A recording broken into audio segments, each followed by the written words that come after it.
تمام رہنماؤں نے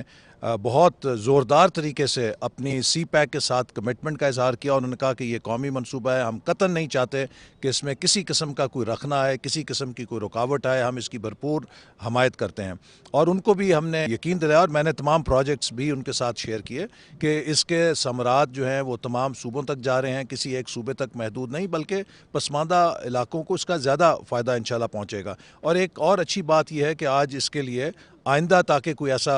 تنازع نہ پیدا ہو, اسی طرح وزیر اعظم نے انہیں یقین دلایا کہ میں ہدایت دے چکا ہوں NHA کو کہ ویسٹرن روٹ کے لیے جتنے بھی فنڈز درکار ہوں گے حکومت فراہم کرے گی, تاکہ اس کو ترجیحی بنیادوں پہ جو ہم نے وعدہ کیا ہے اس کے مطابق مکمل کیا جائے. جو انڈسٹریل زونز اور پارک پر ابھی کام کا آغاز ہی نہیں ہوا ہے, اور کام کا آغاز صوبوں کی مشاورت سے کیا جائے گا, اور صوبے جہاں پر فیزیبل مقامات کی نشاندہی کریں گے انہی کو ہم چین کے ساتھ آگے بڑھانے کے لیے, ڈیولپ کرنے کے لیے کام کریں گے.